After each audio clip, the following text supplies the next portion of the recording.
on task and on purpose, and she does have to leave a little bit early, so I'm going to be doing questions at the end of this, so please be soft with me, as I mean not soft, but gentle as I try to go through questions on my own through this interface. So with that being said, I want you to first sign up for next week's second part of this, where Eric Lanchers is going to be talking about on-page SEO.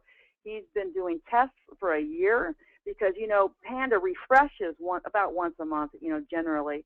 And so he would do stuff, and then you have to wait a while to see if it works. That's why it's taken so long for a lot of Panda type results to come in. And so we're finally getting that stuff. And so you don't want to miss that, because he's going to talk about all on-page stuff. So today it's all off-page. So I'm going to be talking exclusively about links, link density, which is, how many links you're getting with these types of links and that types of links. I have some case studies I'm going to take you through. And if by chance my screen goes down, here we're going to start. I want you to download. You can download this PDF of my slides and I forgot the .com here, at doryfriend.com/pandapart1.pdf. So there you go. There's the PDF of the slides. So if anything happens, like it did last night, and last night was great. We had over 1,000. Well, we had 1,000 people on the line, and my thing just kept coming up. There's, someone can't get in, someone can't get in, and I'm clicking it and trying to do the presentation. It was pretty hairy. So maybe Ann, you pasted that in, right? doryfriend.com/Panda. I did. I've pasted it in about 4 times. Everybody's gotten it, and I'll keep doing that, Dory, as we go through, as other people join. Okay, so let's go. So the state of SEO. We all know that Google has pounded us with changes, and old SEO doesn't work like it used to. And worse yet, it can be a detriment now. That's what we were talking about that a little bit before the call started. On-page factors have been dialed up. Off-page factors have been dialed differently. Links. We still want links, but we got to get different kinds of links or different types. So to get a perspective, I'm going to do a big picture view and start with a little bit of history.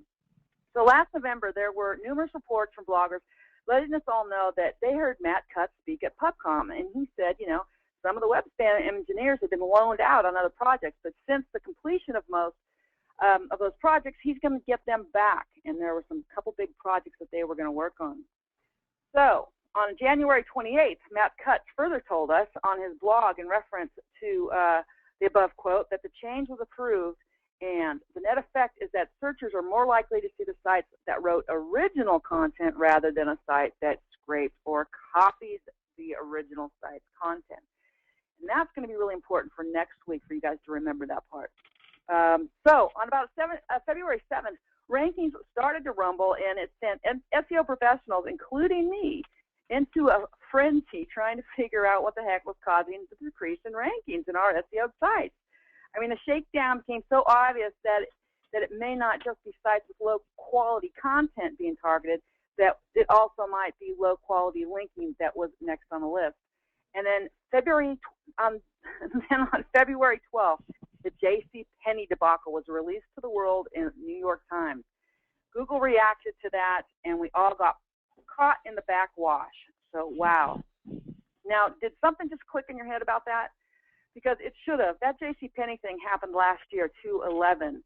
And, of course, what I was talking about was the start of Panda. It was the Panda 1.0 update, and the article networks were hit incredibly hard. I mean, if you go and see, like an Alexa ranking or SEMrush and type in easingarticles.com, you just see that they just took a nosedive. So it was about then the SEO community was divided on, whether using, posting to articles had any SEO benefit, if you posted them to these article directories. But, 1 year later, here we are, article networks pages still don't appear on page 1 results as they once did, but links are still proving as beneficial as ever in the proper link density. Now we're going to talk a little bit more about link density. So lesson number 1 was deja vu. So here we are again 1 year later, and the SEO community has taken another beating almost to the day.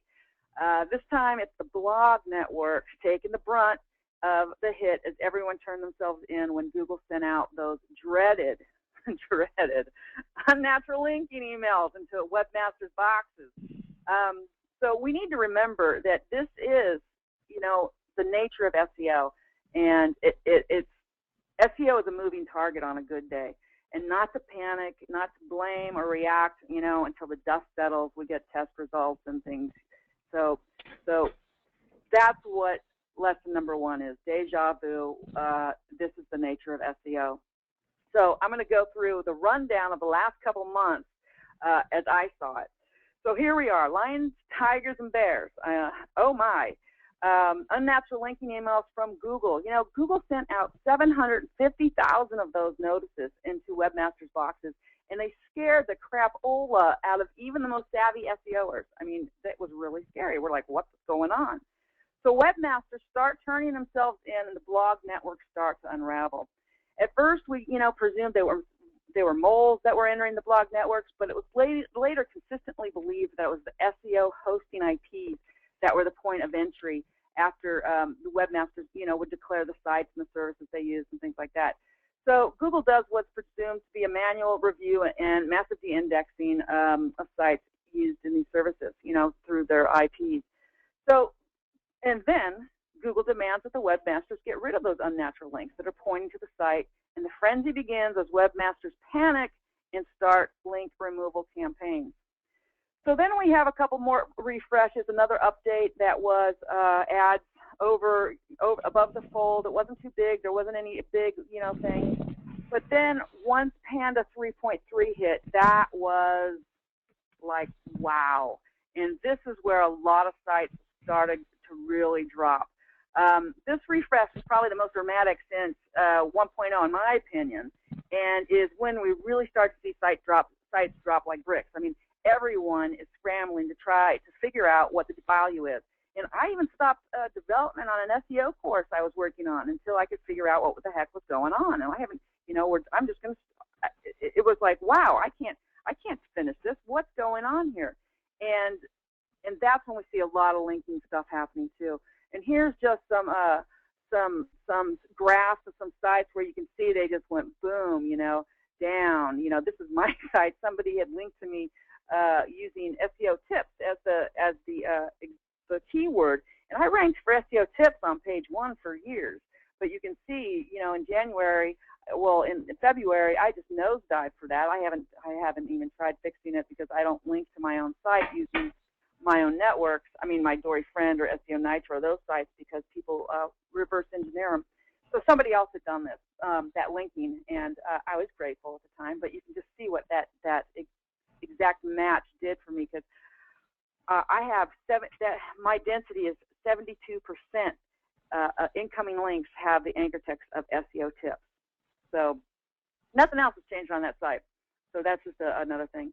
Here's a site in one of my case studies, in logo design. You can see they dropped down, they took a nosedive, but they didn't totally dive. I mean, they're still getting traffic, and I'm going to go through why they're still getting traffic, and they weren't totally hit like a lot of other sites were. So then another animal hits us, Penguin, April 24th. Penguin update is launched with the aim of combating web spam. This is what they say, and giving examples of keyword stuffing and linking schemes like keyword stuffing, like we were talking about too many keywords and tags right before we started the recording, before the call. So when Penguin happened, it created a real dividing line between black hat and white hat SEO.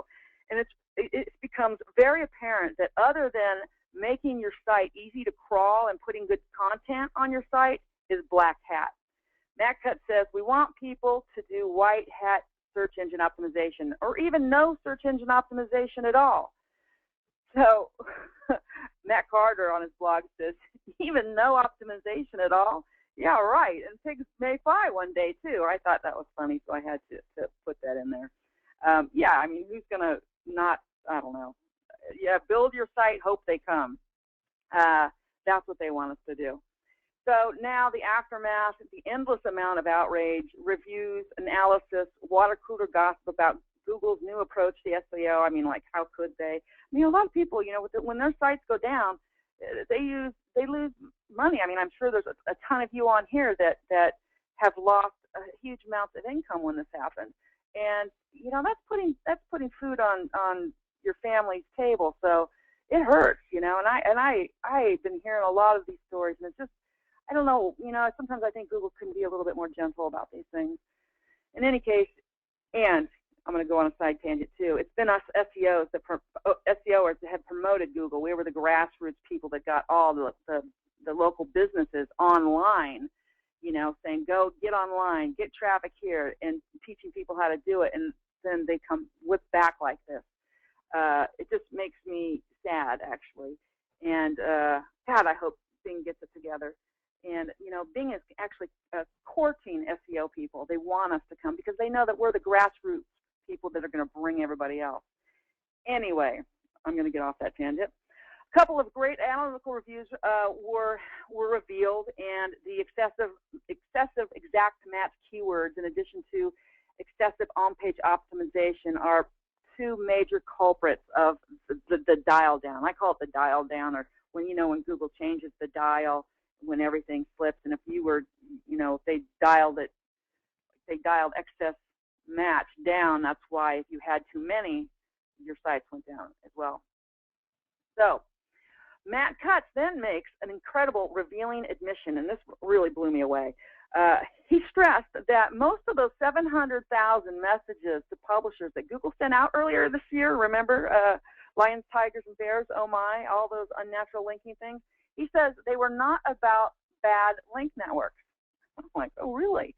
Then what was all the hubbub about? And he goes, nor were they all of a sudden done on the same day. Rather, many sites have had both manual and algorithmic penalties attached to them over time, but which were never revealed. So I'm thinking, though, it's not about bad link networks. So even though the blog networks took the brunt of the blame this time around, all those notices were not the result of bad networks. I'm like, wow, okay. But then I thought, you know, this actually kind of makes sense. Blog networks, traditionally, if they're done right, cannot take on a massive amount of customers. And so I knew that the blog networks weren't responsible for the 700,000 notices. I mean, there's just no way. You know, I don't think all the blog networks put together probably had maybe 5,000 customers. So I'd kind of put that two and two together a long time ago, but it didn't really seem to matter because the damage had been done. I mean, we, the collective SEO industry, had already told on ourselves. You know, everybody sent in their, you know, what they were doing in the sites and things like that. But, you know, here's the kicker. Not only did they de-index the sites in the blog networks, they demanded that webmasters have their links taken off those de-indexed sites before any reconsideration would be done. Now, I'm like, I scratch my head on that. You know, why would they demand links to be taken down if these links were on de-indexed sites and were dead, gone, forgotten, I mean, virtually rendered useless in the eyes of Google? I mean, except for really the tattletale element, there was nothing compelling about it. I mean, surely Google is smart enough to know that when a link is on a de-indexed site, it's rendered useless, right? But, you know, the drill continued over and over until we blindly followed the piper and we took all those links down and finally entire networks. Now, was that a mistake? And I would never want to open the can of worms that even suggest that de-indexed sites still can have some sort of relevance in Google. I mean, that would be ludicrous, right? You know, wouldn't it? But I'm here to say I have people in my lineup that want those links de-indexed or not. I thought that was really strange. I have a customer who is in the gambling industry, and he didn't care less. And finally, I'm like, you know, hey, you got what's going on? You want these links? They're dead. They're not any good anymore. And then he showed me some examples of the sites ranking for amazingly hard gambling keywords, with the majority of links coming from blog roll links on de-indexed sites. I mean, blog roll links on top of de-indexed sites. I hadn't even done blog roll links for years, so I couldn't believe it. But I saw for myself. I mean, it was these sites were de-indexed and they were blog roll, most of them. So I did some research on the one site that he had showed me. that we're getting all these links from de-indexed sites, ranking on page 1 for a major gambling keyword that probably makes them 20 grand a month just for that one keyword. So as you can see in this graph here, the blog roll is at 28%. Now this is a program I use. It's called Link Detective. It's a really groovy program. Although it's slow right now, it takes about 10 days to get anything back. And I'm building my own program, linkdensity.com. That's somebody was asking me about that earlier before the call. But links by type, this is what it's showing. So you got 28% blog roll links and then 12% sidebar links, plus a lot of other types of links, but that's pretty heavy for that. And these are on de-indexed sites, the majority of them. I think 90%, all the ones I went through were de-indexed. So I thought to myself, well, you know, it's true. Whenever we suffered partial de-indexing in the past, and that's actually normal for a blog network to suffer about 4 to 10% of attrition rate on sites. You know, it's just natural. It just happens, and it has for years. But whenever we suffered more than 25%, like 25 to 50, that would be a big deal, and we would replace them immediately. But you know, our rankings never went down. It never correlated with the drop of rankings, ever. So, you know, I started to think, so what if it wasn't the de-indexing of networks that made all these sites drop? I mean, I was among everyone that thought that rankings dropped because the blog network's users was because they lost links derived from the mass de-indexing. I mean, I thought, you know, if the link was no longer there, it was good as gone, right? I mean, that's what we all thought. But then just what if? What if it was actually a loss of links from the networks taking down links at customers' request in combination with other Panda Penguin features? So that got me thinking even further. So what if Google still crawled the index sites? I mean, they'd have to crawl them for them to give any credit to the sites, right? So I went through some of my de-index sites. I pulled up some, and here's a site verifying that it was not in Google's index. And sure enough, look at this.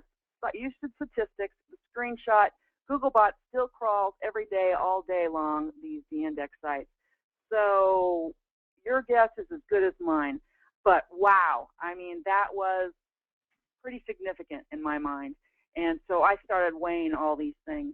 So this made me start digging into money sites, you know, that I recently had dropped in rankings.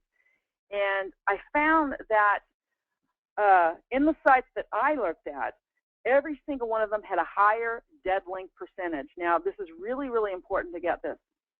A dead link is not a link from a de-indexed site. It is a link that is no longer there or the site is unavailable, meaning the software, okay, Majestic SEO says, oh, you have a link here, and then you go to look for the link, the site is either unavailable or the webmaster took the link down. I mean, the link is not there. It has nothing to do whether the site is indexed or not. So it's kind of like a deleted link, a link that was once there and it's no longer there. And this site could be the New York, Times. So I just wanted to get that very, very clear. So the average for dead links is running about 20% for sites that are on page 1.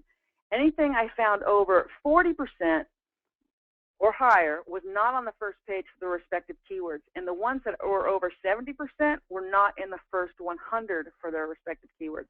Now, this is for dead links. So I'm going to show you some graphs where you're going to see it's average. It's normal to have about 20% because, that's the nature of the Internet. Links come, links go, sites go down, sites go up. But when it's 40 or higher, I haven't found anything on the front page. And if it was 70, it was kicked out of there. So here are 3 case studies I did, and each of them are in a different market, and each had used blog networks, some more than others, but they'd all dipped their toes in it. So let me take a drink of water here, and I'm going to go through this as this graph probably comes up for everybody.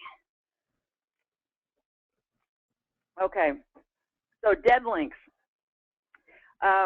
The affected sites are on the left-hand side, where you can see in the blue they have a much higher percentage of dead links. The sites on the right are in that same market of the site on the left, but you can see how much lower their dead link ratio is. So that's why I said 20% of generalization is seeming to be average. Now, 74 and 76, these two sites here for the case study in model shifts and in the moving industry, these guys were not, they're gone out, they're not in the first 100. Case study 3 is in logo design, and this has 43%. Now, this guy is still ranking on page 2. So this is case number 3. He didn't do as bad. He's not totally out of there. And we're going to go through some other reasons why he could be on. He dropped from page 1. I mean, he was way up there. And you know, for terms like that, when you drop from page 1 to page 2, it's a major income change. So you know that they're on it. So what does all this mean? You know, I really don't know, but if we have a site ranking in the gambling industry that left their links up from de-indexed sites and sites that have dropped because they took those de-indexed links down, that there may be something here, and Google just might have played us pretty big time. So I had to look at this. I had to share it, and I'm testing it some more, and we'll have more results. But, okay, and lesson 2 is don't panic, you know. I learned a long time ago what it comes out of the mouths of Google's distinguished engineers with a, you know, to listen with a discerning ear. Things may not be as they seem, and then again, they could be, but we won't know for sure until we test it. SEO changes all the time, and a quick reaction may do you more harm than good. Now, with that Dory, said, do you want some questions about the case study, or do you want to wait till the end and field them all then? Well, if you think it's appropriate and time related, because it might be answered in the rest of the thing. You know, people are pretty much asking, you know, when looking at the number of links versus dead links and no follow, how do they calculate the percentage themselves, which you already gave the site. You might want to give it again. And then how do you get rid of them? Okay, I did this with linkdetective.com. They're running way behind, and so they gave me the percentages. You could actually pull that also from Majestic SEO and run the percent, you know, put it in an Excel spreadsheet and do your own formula if you wanted. And so, did you say get rid of dead links? Yeah. Actually, that means the links are gone. They're no longer there. So you're going to have to replace them. So it's about replacing those dead links. Okay? Okay. Okay. And with that being said, I don't want you to leave here thinking that the dead links are the only contributing factor to the above sites losing in rankings. We've got some more stuff to talk about. That was just something that was, you know, totally glaring out at me, and I had to look into it further. So as I studied these particular sites and the competition that is currently on page 1 of Google for their respective keywords, in most cases I found the following Post-Panda, Penguin, off-page disqualifiers. So I wasn't just studying one site, you know, the site that had lost. I was also studying, and I have results from the sites that are on page 1, so we could compare them. And this is what I found. Over 40% of their links were dead, and we just went through that. I also found that social factors, now these are sites, these are the disqualifiers. These are the sites I found that were no longer ranking. They had these things in common. Social factors were lower than their competitions, which means they didn't have as many Facebook likes, shares, Twitters, tweets, Google Pluses, things like that. The links were not as diversified as much as the competition. So I'm seeing a lot of people ranking that have a lot of different types of links, like directory links, forum links, blog roll links, oh my God, Twitter links, sidebar links, you know, go figure for all those things. And also, number 4, they had an abnormally high exact match keyword. In what I've looked at, it's really hard to come up with a general number. Like I can't say, oh, you cannot have more than 10% exact match. You know, it really does depend on your competition, because I've seen it. But they always seem to have a higher one, or the ratio with their brand linking is not good enough. And we're going to go through that, and I have pictures for that in just a second. So number 5 was the lower. They usually tend to have a lower amount of onesie-twosie links. Sites generally get a lot of strange and varied links, you know, because no one links the same way. I mean, Some people link with URLs. Some people will link using their own type of verbiage. So if you were just linking out, you know, olive oil, olive oil, olive oil, olive oil, then that starts not to be natural. So like, actually, let's go back to doryfriend.com. Somebody had done some linking for me, you know, SEO tips, SEO tips, SEO tips. Well, now I have 72% of my links, incoming links, say SEO tips.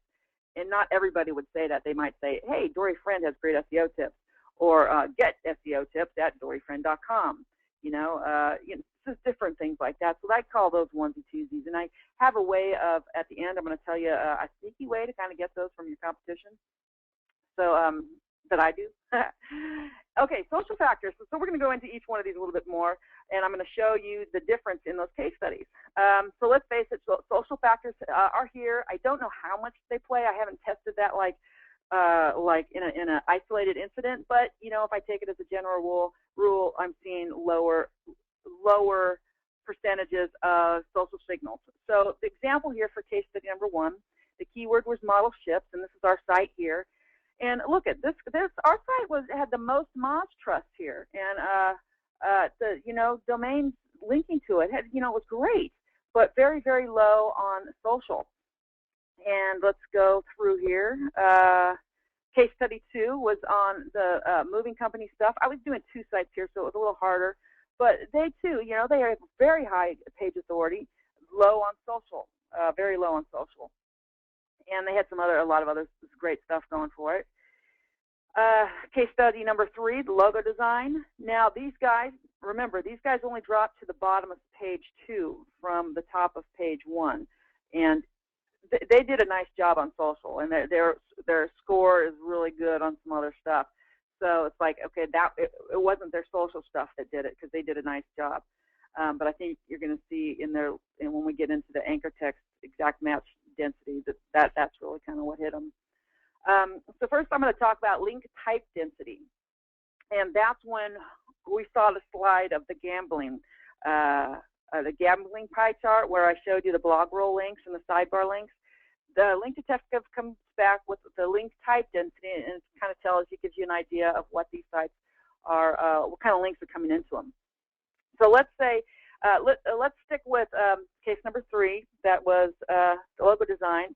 And for a moment, as we look into the reason number 3, why sites tank, link type diversification, we can see that this site did a pretty good job as compared to the other 2 case studies.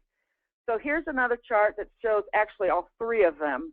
The case study 3 with logo design is at the bottom, the model ships, and case study number 2 with the moving companies in the middle here, and then the sites on the right hand side were on page 1. So you can see, this is a real visual thing. All the colors, are representing different types of links. And for the page 1 sites, you can see that they have a pretty good rainbow going on. And my logo design site has a pretty good rainbow going on here. So that they were cool. And remember, they only fell to the second of page, the bottom of page 1, while the top 2 had fallen completely off the map. So that's link diversity. And so I'm just saying, it's seeming like getting different types of links is getting to be important. And somebody had asked me about blog commenting and blog forum posting. So I still do them, but be careful. Okay, so in every case, sites remaining on page 1 have had a great deal of link type diversity. And I look at a lot of these sites, and believe me, they're coming from low value sites. That's another thing. A lot of these link diversity things are coming from sites that you wouldn't think would matter. And I hear a lot of SEO gurus telling people, to try and get rid of all those low value incoming links. They're bad, they're bad. But I say the internet is mostly made up of low value links. De-indexed links included. In fact, we used to have a network in SEO Nitro just for, getting your quota, your percentage of low value links, because it was natural. If you ever use Spyglass, and that is a tool where you can get, you can search the page rank and the sites that's indexed, and it gives you all this information. You can see that probably 40% of your links coming in are from de-indexed sites, or sites that are, considered low value. So chasing people down to have them stop linking to you, just may not be, the best use of your time. Just saying.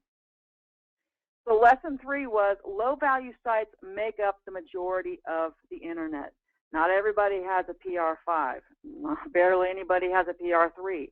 The majority of the internet is made up of low value links or low value sites. So just want to make that completely clear. It's made up of that by being the nature of the internet. So get links from them all. I mean, get links from blog networks, article networks, web directories, forums, sidebar, blog roll. Believe me, I didn't think I'd ever say that again. Press releases are working really well. Social, Web 2.0, images, files, profiles, comments, etc. And just like I said, yes, you want to get authority links too, but you might, it might be funny if you only had all page PR5 links pointed at you. So now that we're going to get to anchor text density and look at the disqualifiers number 4 and 5 that I had written up above, as they kind of go hand in hand. And this is probably the biggest Post-Panda penguin disqualifier, as in most sites we will have research did not diversify their link anchor text, their anchor density, and were hit hard this go around with the exact match dial down, meaning, before we could link using SEO tips, and would get you there.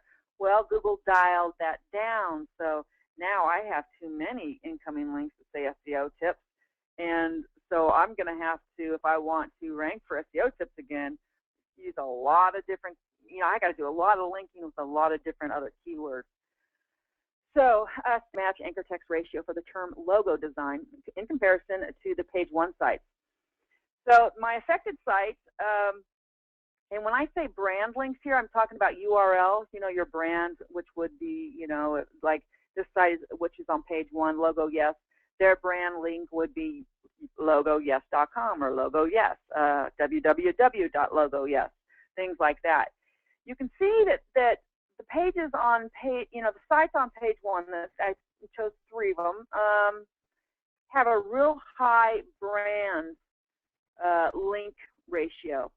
So that is definitely something that's lacking in our affected site that dropped to the bottom of page 2. Now, they have a link density of 25% for the keyword logo design, which in some industries, in some markets, that might be pretty high. It might be too high. But in this one, Logo Yes has 20%, so I would say 25 is probably not far off. But then you have Logo Snap and Logo Maker. These guys, 8 and then 1%, although Logo Maker has alt images at 15% with the keyword logo design. So that's leading me to believe that they are looking at alt images for the keywords as well. But then again, that's where people spam a lot too. So you got to be careful about that. Another thing that I like seeing, here, which this site has going for it, has a higher percentage of other links, those onesie-twosie types of links, the kind of links people are asking what you mean by your onesie-twosie types of links. Onesie-twosies are like links that only one person would think of, like you only get one link with that anchor text. So for Dory Friend, somebody might say Dory Friend rocks in SEO, but can't spell worth beans. That would be one link, one link, a onesie or a twosie. Somebody who you get 2 types of links. Does that make sense? Yeah. Okay. And so when you see others, because this tool brings up different links, and this is what Google wants to see. They kind of, now it's like they want you to tell them what your site's about without telling them what your site's about. So it's almost like linking using every keyword and term in that it's close, like in the scientific industry, I think they call them collocates. That's kind of a big word for me, where it's like synonyms and things like that. I wish I had an example here of it, but that's what a lot of the others are. And I feel, like this site, these sites have a lot of good onesie-twosies. then that's just my nickname for them. I'm sure somebody will come up with a better name for it. So let's go on to case study 2, where this is the moving companies, and I had 2 sites here. But you can see in both of these sites, they have barely any brand, barely any URL. In fact, site number 1 didn't have any. There's no brand links going in whatsoever. They have a very low density for the keyword that they wanted to rank for, and a great, onesie twosie links, or maybe I should call them industry-wide links, just various links, but no brand links, and they're totally gone. Same with this site here, where you can see, pages on, the pages.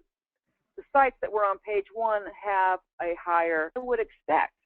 So this is kind of like why you have to go see, do your research in your industry.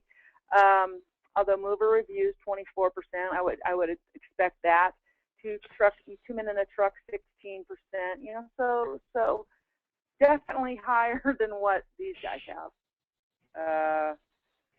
And this 2 men in a truck are ranking for moving companies with no incoming links saying just moving companies.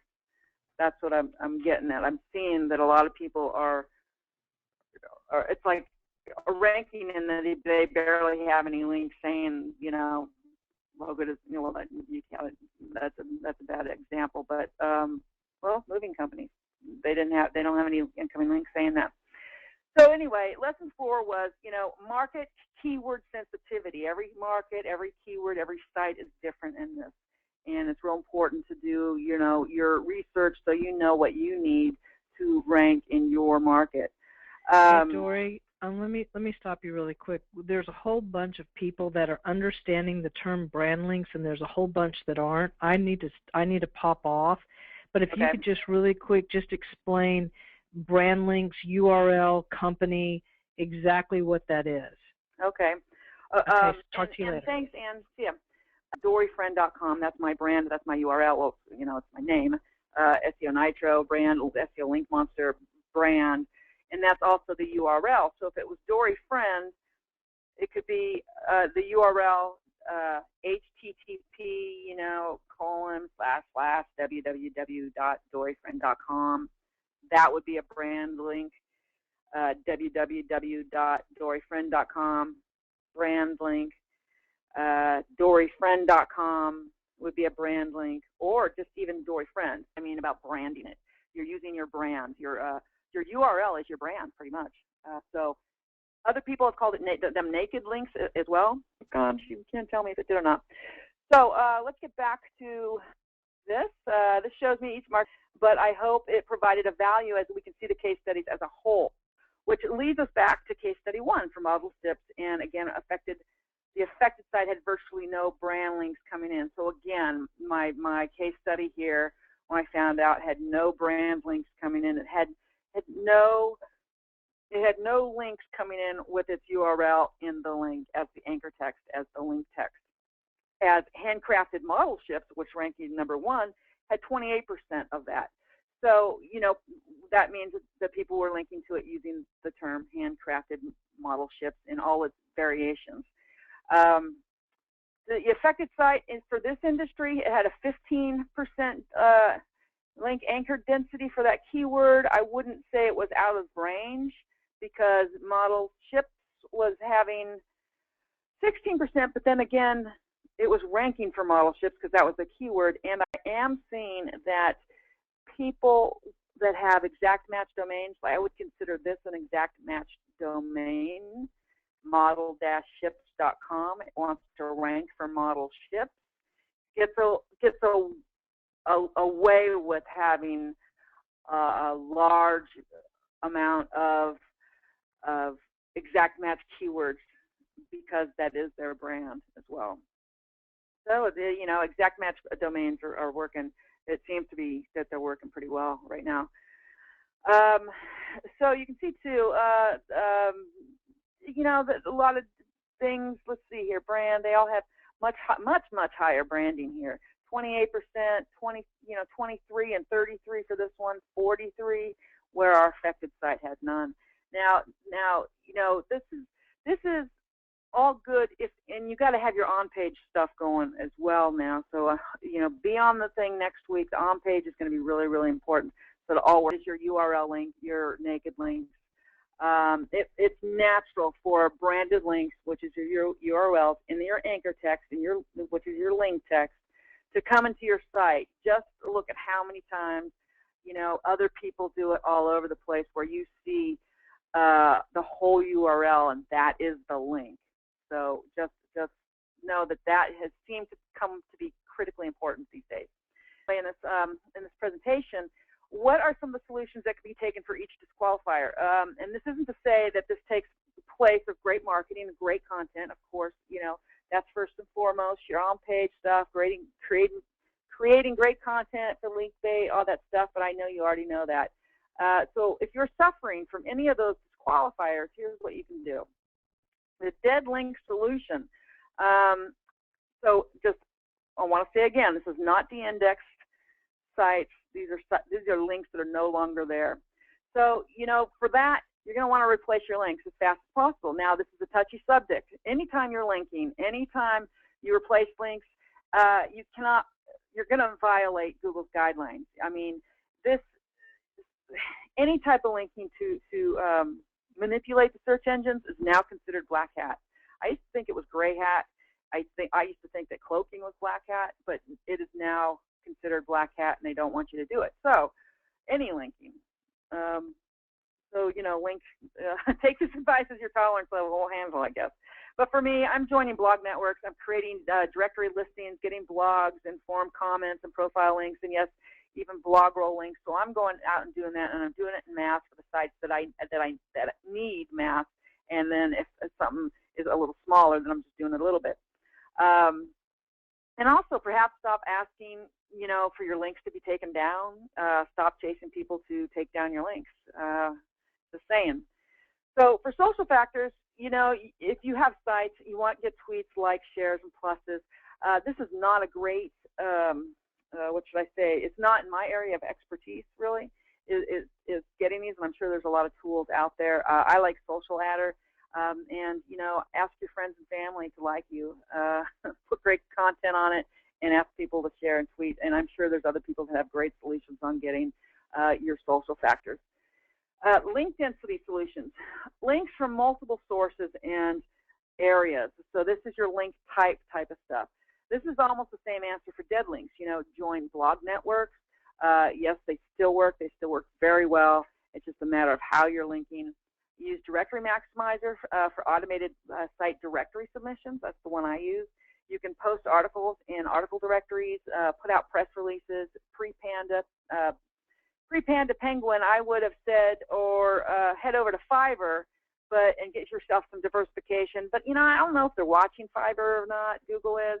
Like I said, I just threw about $100 at a site to see what would happen. It ranked it to #1 using all Fiverr stuff.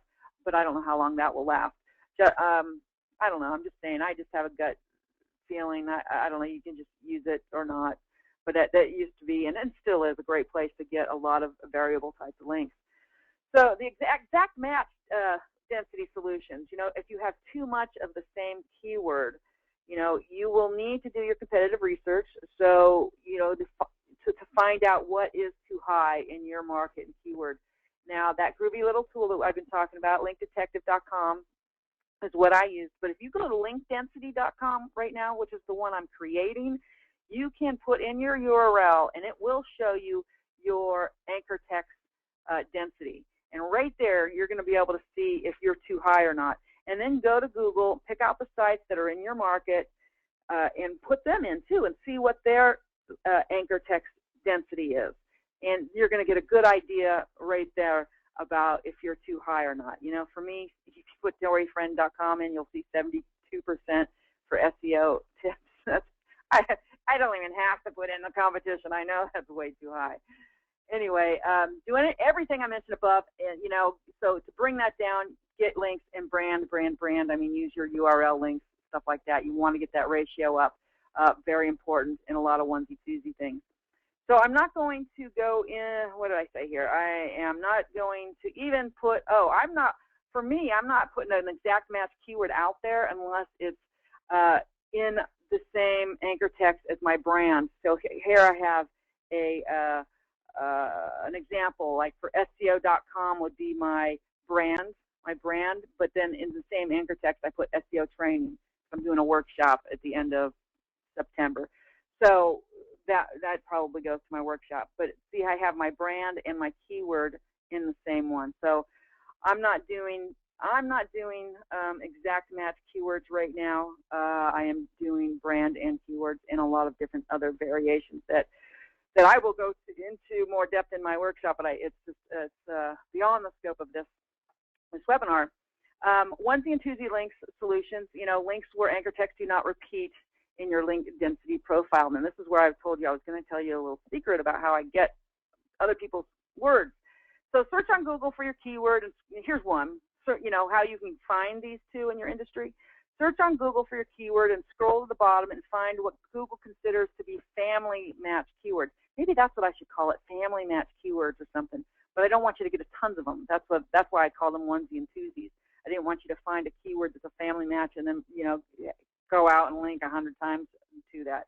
I want you to find family keywords and link once or twice, using those. Another good way to get them is to go to a thesaurus and find synonyms for your keyword to use in your linking campaigns. And here's the sneaky thing that I do. So with the tools that I was using, I could go in and filter and see all my competitors' onesie twosie links. So I get like 2,000 links, single links that they were using, and then I can just insert those into my campaign, put it into SEO Link Monster, let it go, and that's how I'm getting a lot of those. So one thing worth mentioning is on-page factors look like they're back and looking like latent semantic indexing finally has come into play. So even though I've been doing some tests on this, like I said, this guy I'm interviewing next Tuesday, he has been doing this, he's been testing for a year, he's got it down, he's got great case studies that he's going to show you of sites that have suffered, and he's been able to work with their on-page things. So I'm going to interview him next Tuesday night so you can make sure to fix your on-page fix. Make sure your on-page fixes are good so your off-page fixes handle so you get the most bang for your buck and your links work again. So that's the on-page next week. But let's talk about getting those links fixed. What's it going to take? So in almost every recovery method we've outlined, it takes links and more links, and not just massive amounts of them, like before, all coming in from the same place, the same anchor text from the same place. You need links from multiple refers and a ton of branding links and a lot more industry-related terms that would tell Google you are about, like it's at my site, my parents do olive oil, so I want them to know I'm about olive oil, but I have to say everything. In fact, I have to say every other term but olive oil right now. So this is what I'm doing, and this is what you should do to increase your rankings here. This is a step. So number one, make sure all your on-page optimization is good, and like I said, be here next week. Two, look at my off-page. This is what I do after I make sure my on-page is good. I look at my off-page and I check to see my exact match link density rating for my site and my competitors. I look at my brand URL link density ratio for me and my competitors, and then I look at my dead link ratios, and then I get links to raise or lower my link density as needed in each case.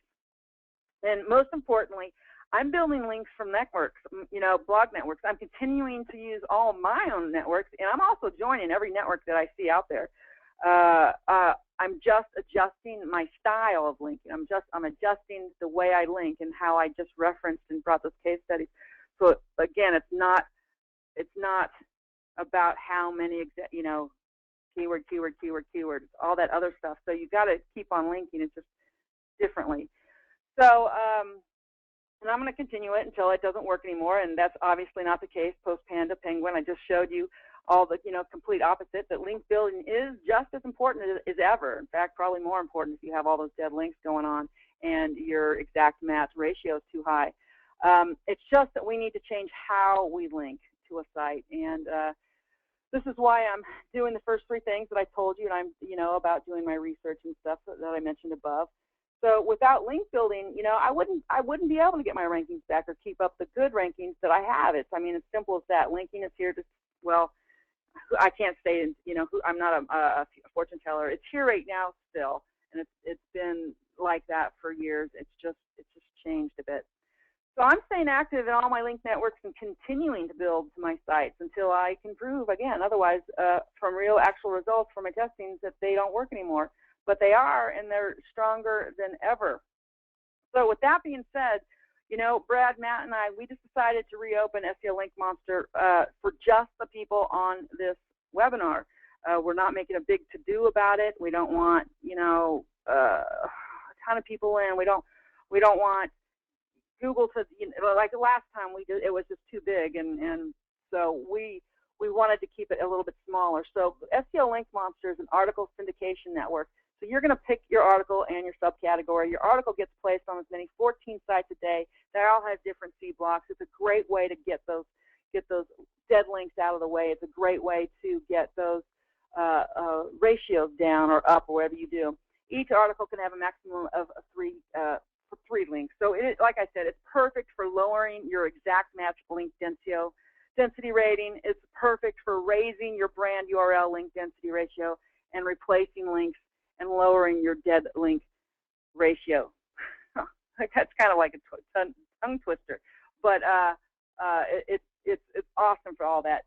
So like I said, this is not going to be open for anybody else except for the people that are on this webinar or on last night's webinar or have a chance to see the video. This only went out to my list. It only went out to Brad and Matt's list. And on top of that, if you join today, the first 50 members, I think it's the first 50 members, Brad and Matt are giving away several memberships of products that are really they offer for sale. And one of them, SEO Elite, I paid for that thing, and now they're giving it away just for people to join. So these aren't just a crappy bonuses products just for the sake of having bonuses. They're actually really, really good bonuses. So here's the link that we have. You can go see those bonuses. It's right there. And I want to talk about the bottom bonus, which is the 5 keyword booster. Now, this is a beta thing that we're doing, and we're going to. I put that in the bonus package. And what's going to happen there is we're going to build it into our interface, and it's going to be a booster where we can create content and link and boost 5 keywords for free for you guys. And these go into a huger network. We're building an auxiliary network, theme sites, things like that. So it's cool. It's beta. I wish I had more bullet points on it, but that and alone, in the future, it's going to cost $20 a keyword for that type of booster thing. So you're going to get that with the package as well. In any case, if you have any questions about the quality of the sites, let me tell you, and I already said this before the call, as of yesterday, every single site is indexed. All of them are themed. We're posting, it's an article syndication. We're posting content to related sites, and they all have different C-class IPs. And of course, that's great for boosting your referral rating as well. So there's the link, seolinkmonster.com/webinar/special.php. And I'm going to have to tell them to give me a easier link next time. I also want to go into something too, that is a way to get around from sending a lot of links to your money site. Say you want to build up your links that are already coming into your money site, and this is another great use for SEO Link Monster. So you have like maybe a Web 2.0 property or a press release that you put out, and it's on a really good place that you're getting a juicy link from, or an editorial somewhere. And you want to maybe just make those links a little bit better. So what you do is send a lot of SEO Link Monster links to those sites, which is going to make them beef up, the authority of that page, because it's not, obviously, when you get a link from a press release, it's not on the front page, it's on its own little page, but it's a good authority site. Say if you get a link from the Huffington Post, you're going to want to, nail that page with links, telling them that, hey, you're about this, you're about this. So So this is just another great use where you don't have to directly link to your money site. You can use this to link to your buffer sites and other links that you have. So I just wanted to put that out there too as another great use. So here it is. The first 50 people get bonuses that are on that page. There's the link again. And also I have a sign-up link for the part 2 of this next week for on-page optimization that you're really not going to want to miss. This guy, I just can't speak highly enough about him and his research that he's done. You know, a lot of people don't do their own research or case studies, and this guy has. He's a kid, and he's probably 30, you know. That dates me. But it's just really, really good. Another part 2, another thing I want to say, if you want to download these slides, now I don't have another. I wish I had a slide. I wish I had it on this slide. doryfriend.com/pandapart1.pdf. Now at this point, I am now going to try to answer questions. And Anne has left me, so I have to do it myself. And I see a ton of questions here. And I'm just going to scroll down to the bottom and see what I can see. Okay. Let's see here. What are editorial sites? Like wikis? Yeah, they could be, anything editorial would be, this is from Andy, anything editorial could be, it's like a contextual link inside your, inside the context. But a wiki link, editorial, like if you're doing a blog, guest posting, I call them more contextual. I should have probably just said contextual, but Google kind of says, you know, the contextual links are from, you know, editorial types of stuff. But let's just say it's contextual links, things like that. Okay, how important do you feel the quality? This is coming from NS.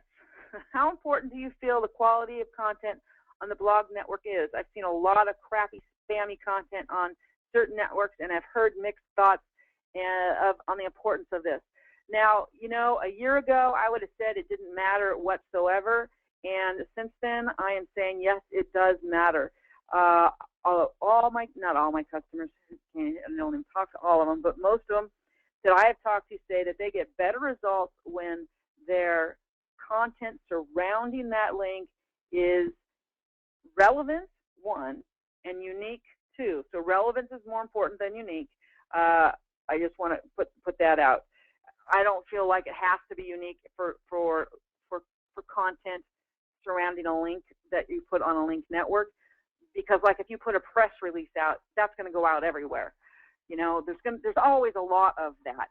And the place where you want original content, and this is a big Panda thing too, is on your own site, not a linking site. It's not as big of a deal. So I want relevant, good content, and it does not have to be unique on my networks, and we're starting to police our networks a lot more because of that, trying to get away from that, what he's talking about there. So quality themed, number 1.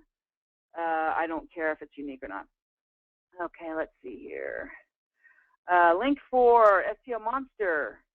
The link is at SEOlinkmonster.com/webinar/special.php. That's a long one. Okay.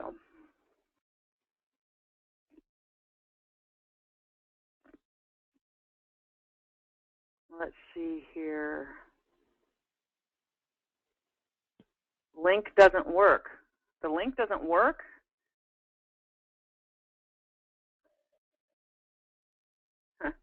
That would not be good.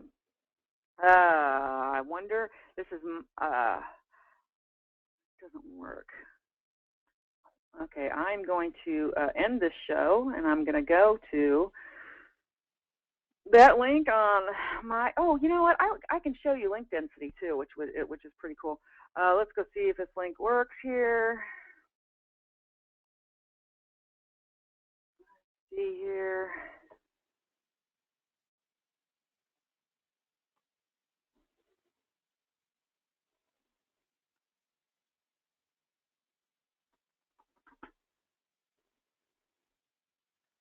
Yep, working for me. So it's got to work. Okay, next question. What is a C-class IP? A C-class IP, servers, an IP is like your address, and servers get blocks of IP, usually like I think it's 240. Don't quote me on that if I'm a little wrong here, but they'll buy a block of IPs like in 240. And so an IP will have four sets, like it'll be 168.98.32.1. So it's that third set, which is the C block. And when a server buys, or a host buys a package of IPs, they get all those IPs. The C block is the same. So when you link from one C block, or a lot of sites on the same C block, then Google knows that it is coming from the same place, and it doesn't look as natural as it should. I hope I answered that good. So how will Google not find these link networks like they did before? I can't promise you that they won't. And what we do think is that it was SEO hosting that was the entry point. And we have since moved off of SEO hosting. We're clear far from it. I actually have 2 different hosting systems that nobody else uses for SEO hosting. And so far, it's been very, very good because we have IPs from all over the world, so there's not any traceable entry point as there was last time. I think we all got kind of lazy last time, and this time it's we're taking a little bit more seriously. So, okay, here's another one from Marie. What is the best way to find out where your links and where your competitors' links are coming from? You can go right now to Majestic SEO and get that information. You can type in your site and their site, and it'll tell you where all those links are coming from. Aaron, what is the maximum amount of links you think is allowed to be built towards a site in one day without raising a red flag? Well, Aaron, that depends on your market, it depends on your keyword, and it depends on your site. If your site is getting 100, in some markets, people are getting hundreds of links a day all the time, and so that's natural. So it would be natural for you to get hundreds of links all the time. What isn't natural is if your market is only getting a couple links a day, and all of a sudden you bombard your site with hundreds of links. Except, and here's the caveat: if you did a press release, you're going to get picked up a lot, and then you're going to get bombarded with that. So it's kind of a dance. Look at your market first, and I wouldn't say that I think SEO's had a general rule, 5 to 10 links per day per site, but it's really, I think, market and site, market and keyword specific. Okay, what is SEO Link Monster? SEO Link Monster is a article network syndication network, blog network. We own all the blogs, and we publish your articles to those blogs, and then your articles have links in them. Now, all these sites have been purchased with PageRank. They have been in the deleted domain section. Not deleted, well, expiring domains. They don't lose their age. They all have age. They have been purchased with PageRank. Now, PageRank, and they may not say because somebody who the site that was given it the PageRank comes from other links, might have taken that link down.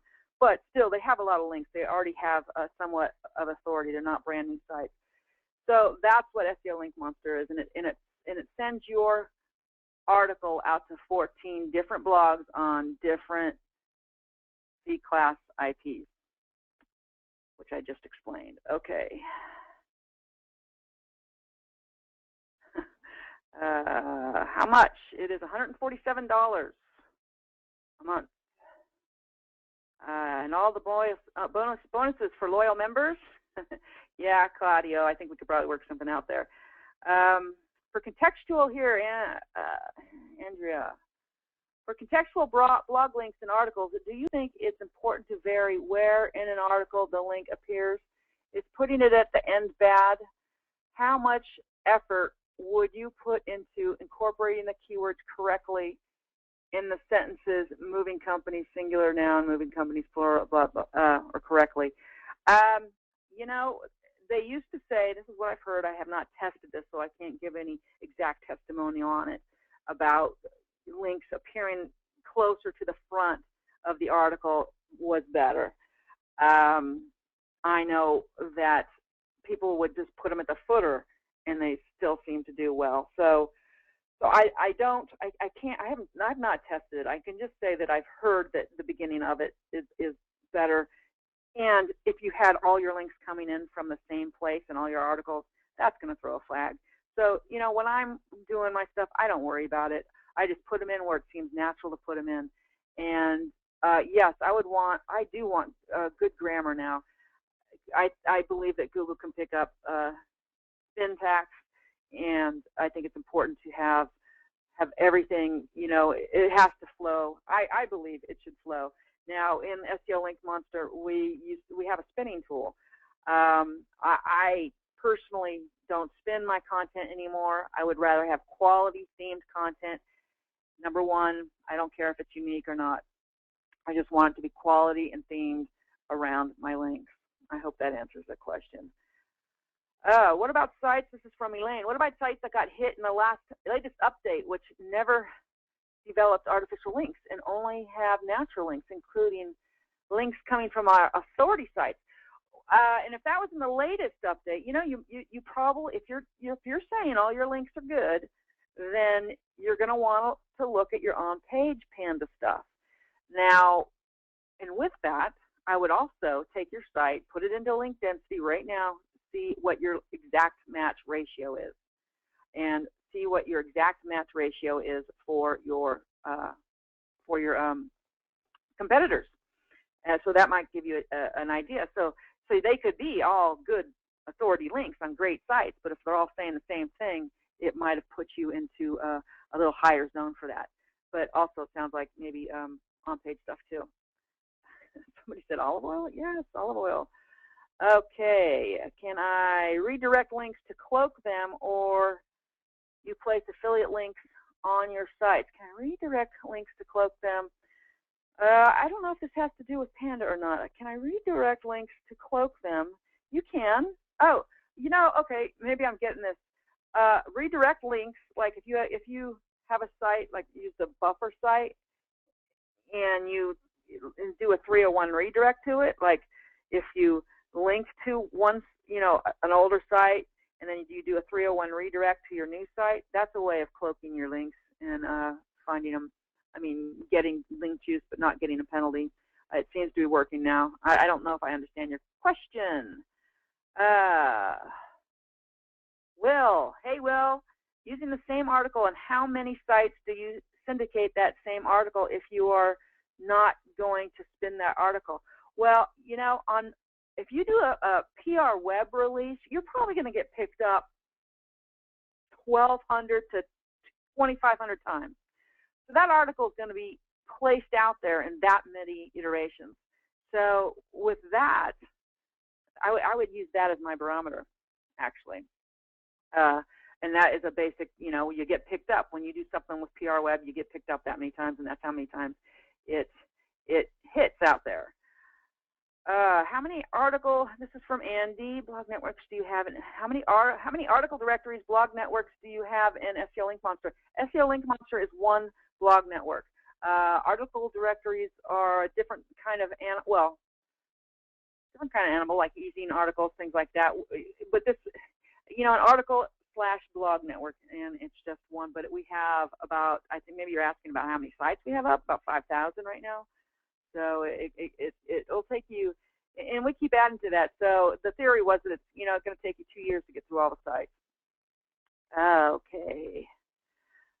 Is your network only good for article links? Well, it depends on where you place those links in your article.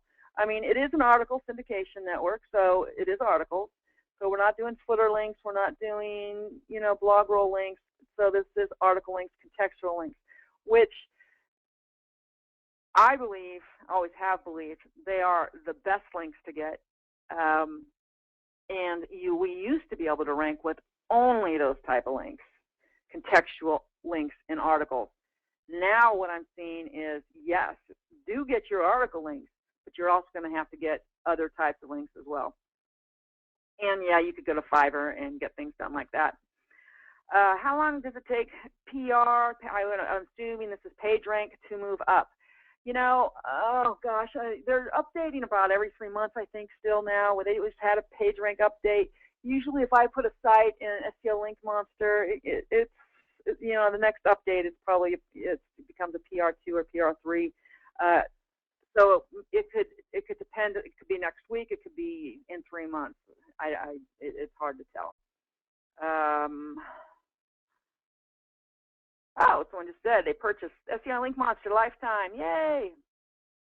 Okay, another one saying PayPal not accepting your credit card. Do I have to pay with a credit card? Credit card or PayPal, I guess.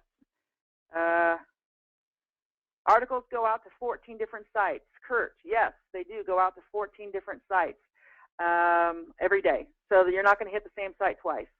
That's why your IP referral is really, this is a good way to get your IP referral up. And if you go to SEO, you go to Majestic SEO and you use their comparator, I can't pronounce it, comparator, you can see, you know, your competition's IP referral in a graph type thing and yours, and so you can see, you know, it's how they're, you can see, you know, if you're low on your IP referral stuff compared to your competition. Okay, let me scroll through here. This is a little window that I'm seeing these. On my website, I left you a message. Okay. I can redirect links close by. I think I got that.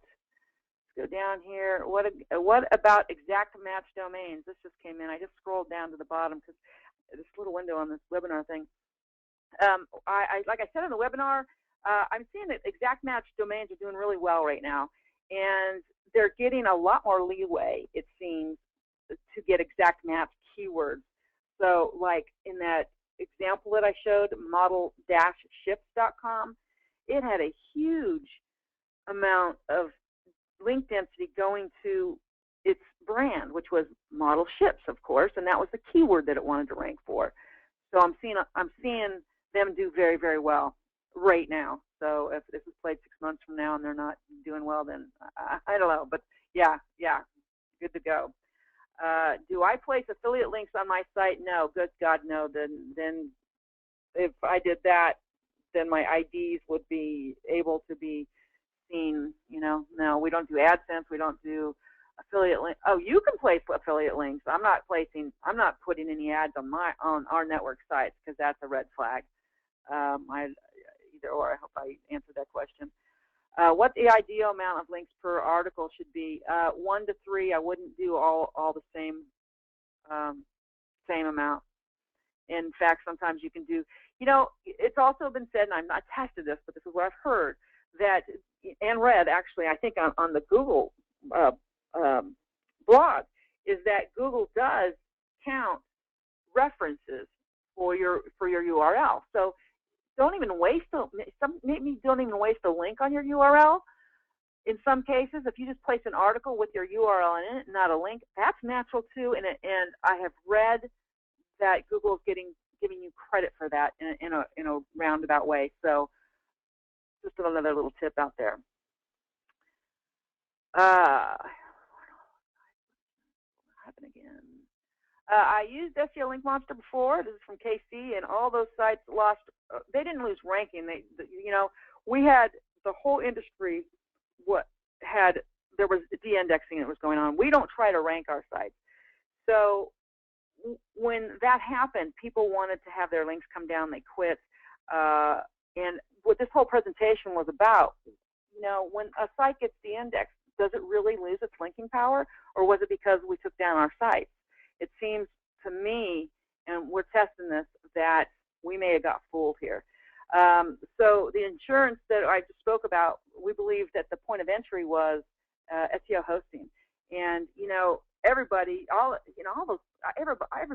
using that, you know, in different iterations, different people. I mean, different companies had different types of SEO hosting. So I'm not just saying SEOhosting.com. I'm talking about the whole realm of it. We've built a cloud grid, and we have some different other hosting things that we're doing, and we have IPs all over the world. So we are good to go. And if I could read the future, I would be a rich person. How many URLs? And I say about 5,000. Okay, I entered that. Let's see. Let's scroll down to the bottom again. Do you just suggest a good SEO hosting company for me to use? No, I don't. Brian, you're gonna use. Hey, talk to me, buddy. I got stuff for you because you are going to my webinar and I'm building a network for you. So we got other SEO hosting that we're building that nobody else is on, and you're going to get on that. So don't worry about it. Ricky, what's the best way to link bait in a press release? Do I get to use my choice of anchor text, or is it only a link BAK in the resource box? Well, it depends on where you're doing it. In our network, you get them in the article. In the press releases, it's usually in the resource box. So let's see, what time is it here? 6:17. I can go on a little bit more. Ricky, crap, can't type. Too excited. That's funny. Okay. Let's see. I'll scroll up a little bit. Is there any danger in linking to the same two sites in the majority of the article? There's not any danger of that. It used to be that there didn't give any more link value if you use the same anchor text. Like if I link to my site, doryfriend.com, using SEO tips twice, it's like the link is already there. But that's natural because if I'm linking to a site, if I'm talking about somebody, like it's an editorial, I might link to that site twice using different keyword terms. Absolutely. So danger? No, I don't think so. As long as you just use your different keywords. Let's see here. How to choose a good domain. How to choose a good domain. This is from, I don't know if I can pronounce your name. Morner? How to choose a good domain that affected PR. Is redirection domain appears on search results? I don't know what this question means. How to choose a good domain name that affects page rank is, sorry, I don't understand it. Okay, Carolyn, Dory, when you say SEO hosting was how Google found networks, are you talking about a specific hosting company or companies that provide SEO hosting? I'm talking about multiple companies that provide SEO hosting. Everybody that I of, we're all using the same type of, there weren't that many, maybe 5 companies out there, maybe 7 companies out there. We are all using them, and once one was found out, it just kind of all unraveled. So so even people that did not have public networks, that were on SEO hosting seemed to get the index. So that's why we figured it was that. So yes, multiple companies that provide SEO hosting. Now, and if you build really good sites that people want to come to, then you can use SEO hosting because it was, we're presuming it was a manual review, and so actually we're building our sites really incredible. It's like we want people to come now. How do you calculate page authority? Oh my God, that is a math question that I'm not even prepared to answer. Google it, and I'm sure you can find the exact calculations, or for page rank anyway. Calculate page authority. Oh, maybe you're talking about SEO Moz. I don't know how they calculate page authority. I know that Majestic SEO, it does their AC rank, which is based on incoming links. So Google that if you want to see what how SEO Moz rates that. I should probably know that. I should go look it up too. Okay, this is Greg.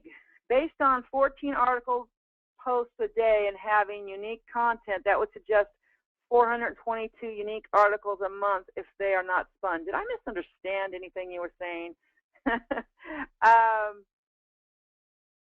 I'm not saying that they have to be unique. I said quality content. fun content is not quality. I will do multiple, I will post multiple, the same article on a lot of different things. Now, like I said, in a PR, a press release blast, you're going to get picked up. That article will get picked up on maybe 1,500 sites. So, and that costs like $200 at PR Web for that to happen. To every single press release that you put out is $200. So with that, I don't care so much about duplicate content in a linking site. Where duplicate content becomes really, really important is on your money site. If you have any duplicate content, you're going to get thrown out with Panda real quick, because that was something they really start focusing on and can figure that out. And they don't like sites that use a lot of RSS feeds to populate their your sites with. So I hope that answers you that. Okay, Dan, where did Matt Cutts say that the blog networks were not responsible for rankings drop? Now, I didn't say that he didn't. What did I had the quote, and I got that, and I have the source on that quote. So let me go back. And if you downloaded the slides, I think you should see the source on that quote. Maybe I didn't put it in here, but I can certainly go to SEOnitro.com where I posted this. And I will show you I'll show you where you can go get it and get the source of that quote. And of course, my internet, here we go, blog. Oh yeah, I'm having an advanced SEO seminar, September 26th, 27th, and 28th. It's going to be very cool. We're going to get into all this stuff. Okay, let me get to that. Just a second, I'm scrolling down, trying to find, not the one I want. Okay, go to archives. Second, maybe I can answer something somebody else is saying. Oh, how about this?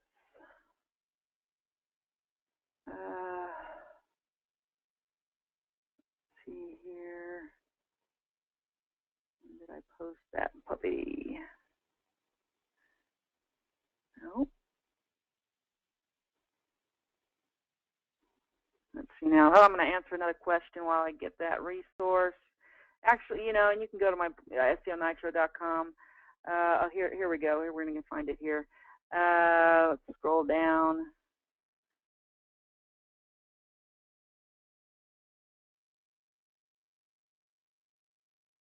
Okay, Tracy, after going to linkdensity.com website and receiving results, I'm unsure what the target values are you should be tracing to achieve for optimal results. Okay, so right now, I don't want you to look at the AC rank, citations, C blocks, or anything like that. I'm going to have instructions later, and you do it. What I was trying to get you to do is point out your link density anchor text ratio, your anchor text density.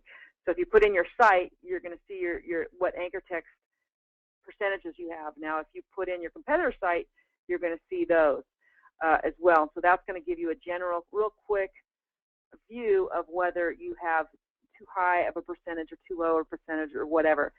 So the AC rank, that's a calculation that Majestic SEO uses, and that is, a generalization is how they're seeing your site. So you would put in your competitor site to see how they had that.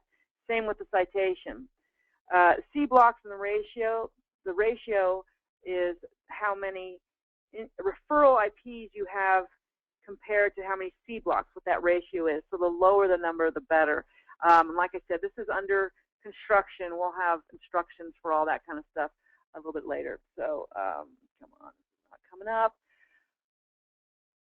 Okay, see there. Trying to get that.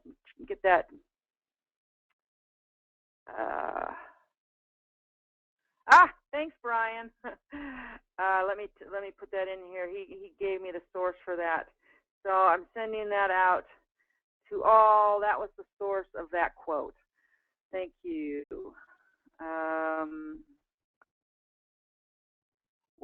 Okay, this is Horatio. Would you make whole sentences anchor text links?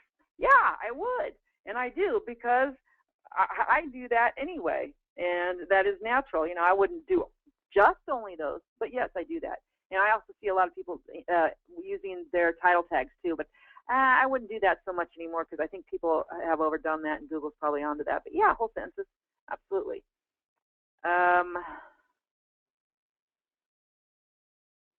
Okay. I think they're slowing down now. Let me scroll back up and see if there's anything that I missed. For questions, came in late. What is the link to the product? Oh my God, that's right. Let me get that back over here. There you go, SEOlinkmonster.com/webinar/special.php. It's right there. Okay. Yeah, that was stupid of me to take that off the screen, huh? You can tell I'm not a slick marketer. Just an SEO geek here. Keywords and title. Okay, Eureka. I have some problems with pages where the domain has the same keywords like title.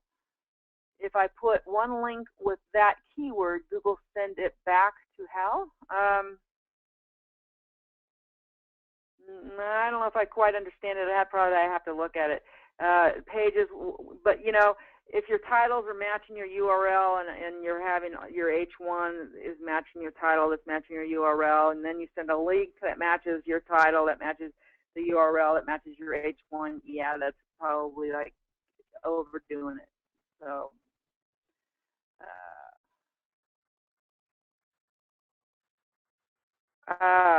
okay, Dave C. How long until our SEO Link Monster posts get indexed?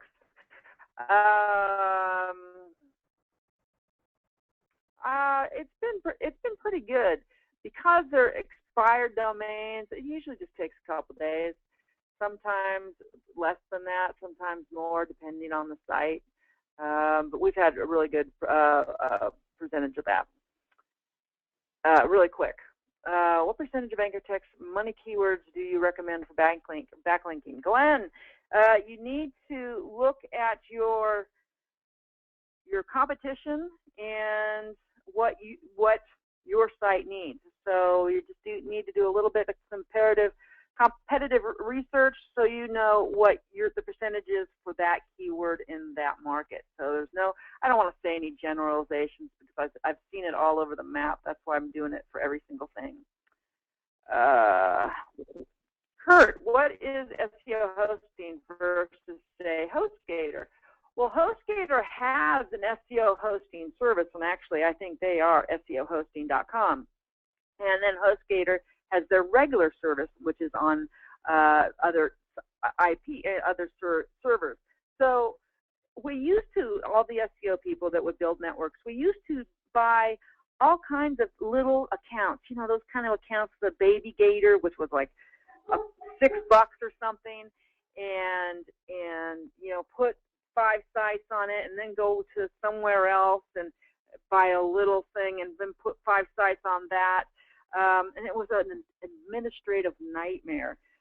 So there got to be hosting companies like HostGator that would put together these SEO hosting packages, where they would have servers for SEO people, and let us have multiple IPs on the same, like, I don't know, 25 servers or however many they had.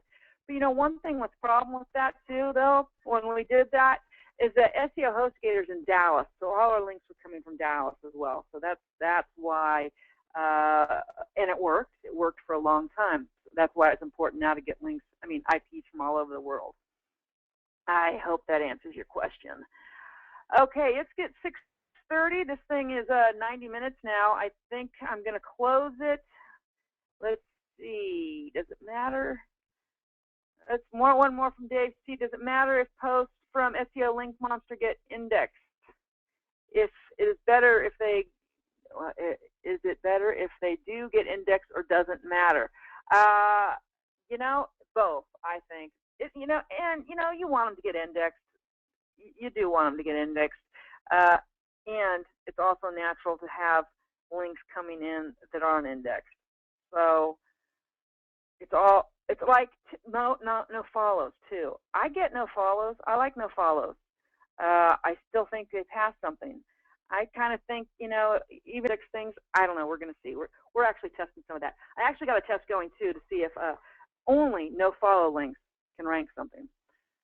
So, okay, guys, with that, I think, okay, one more. Here we go. Are directory submissions still effective? Yes, yes, yes.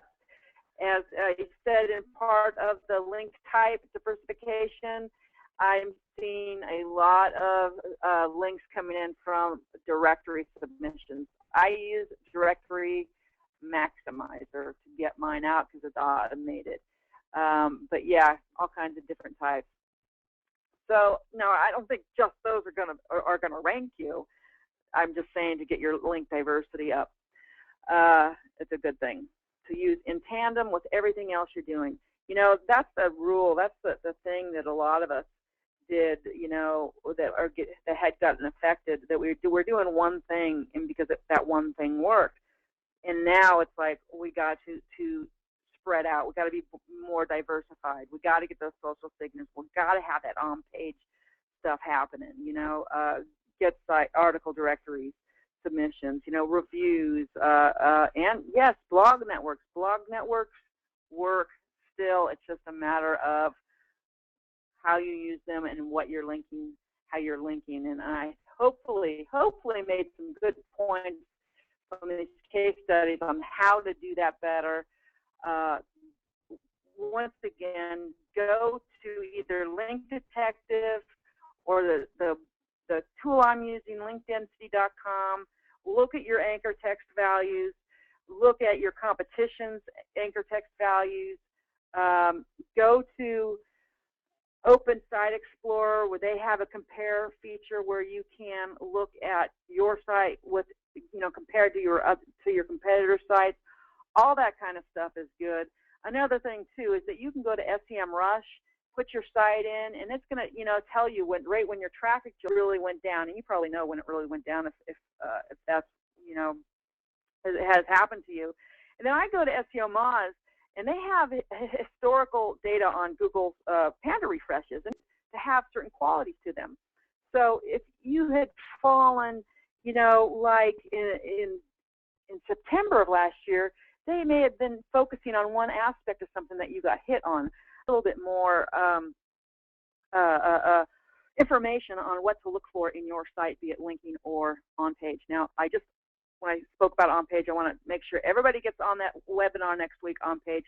Eric is going to knock your socks off. And that sign up link is seomojo.com/google/part2.php. And I'm going to get on that for giving me these long ass URLs to get out. Anyway, that story, friend, we are over 90 minutes. I hope this helped. I hope you get on SEO Link Monster, get those bonuses. It's been working. It's been rocking.